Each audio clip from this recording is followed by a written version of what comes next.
France की क्रांति के परिणाम का उल्लेख करें। फ्रांस की क्रांति के परिणाम निम्न हैं। प्रवृत्ति सामंती व्यवस्था का अंत, समाजवाद का स्थापना, धर्मनिरपेक्ष राज्य की स्थापना, नए कैलेंडर का निर्माण का आरंभ, राष्ट्रीय कैलेंडर का राष्ट्रीय कैलेंडर का आरंभ, शिक्षा का राज्य पर शिक्षा का दायित्व,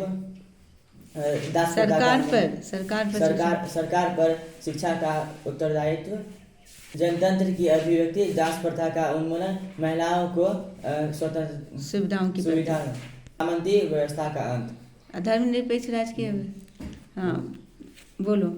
सामंती व्यवस्था की समाप्ति क्या है? सामंती व्यवस्था की समाप्ति फ्रांस की क्रांति का महत्वपूर्ण परिणाम था।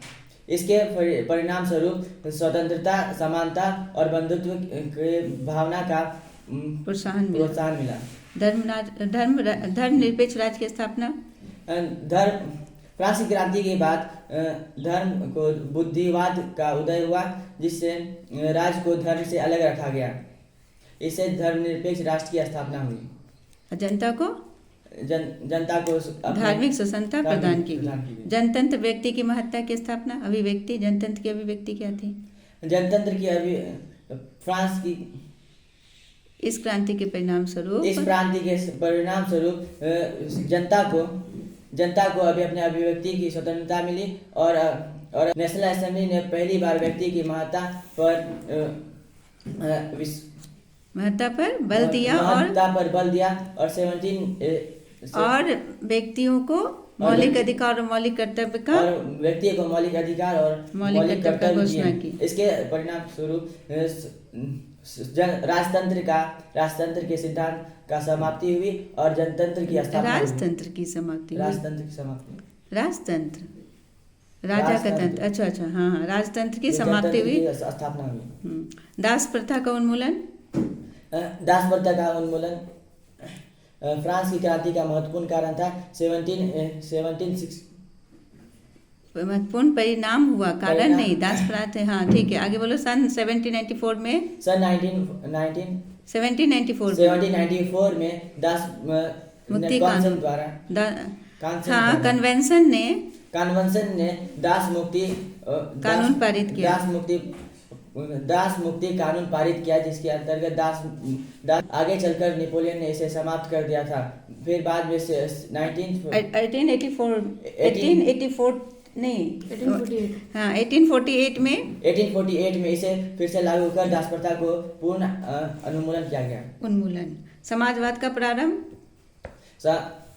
फ्रांस समाजवादी प्रवृत्ति पर बल दिया गया। इसके परिणाम स्वरूप इस समाजवादी प्रवृत्ति पर बल दिया गया। इसके फलस्वरूप जैकोबिनो ने समान जनता के अधिकारों की रक्षा की एवं गरीबों की अधिकारों की में पक्ष लिया। फ्रांस ही नहीं बल्कि विश्व भर में समानता के सिद्धांत को, समाजवाद के सिद्धांत के रूप में स्वीकार किया गया। वाणिज्य व्यापार में वृद्धि। फ्रांस की क्रांति के परिणाम स्वरूप वाणिज्य व्यापार में वृद्धि हुई। इसके तथा सामंती कर, प्रांतीय आयात कर से व्यापारियों को मुक्ति मिली। इससे वाणिज्य व्यापार में विकास हुआ। सरकार पर शिक्षा का उत्तरदायित्व। इसके अभी तक फ्रांस में शिक्षा का प्रबंध चर्च के अधीन था, लेकिन फ्रांस की क्रांति के बाद इसका उत्तरदायित्व सरकार पर पड़ गया। इसके फलस्वरूप पेरिस विश्वविद्यालय की स्थापना हुई और कई संस्थानों की स्थापना की गई।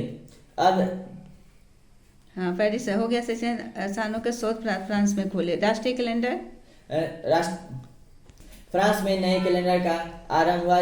राष्ट्रीय कैलेंडर का आरंभ हुआ जो ऋतुओं के आधार पर नहीं, 12 महीनों के आधार पर थी। नामांकन ब्रूमेयर, थ्रोमिडार आदि किया गया।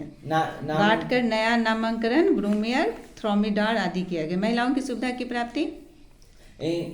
फ्रांस की क्रांति में महिलाओं का महत्वपूर्ण योगदान था। 1946 में महिलाओं को मताधिकार प्राप्त हुआ ऑन द गुज नामक एक महिला के नेतृत्व में महिलाओं the society of revolutionary and Republican women the society of Republican revolutionary and Republican women नामक एक संस्था गठित की गई। Revolution and Republican and women women नामक एक संस्था की गठित की गई।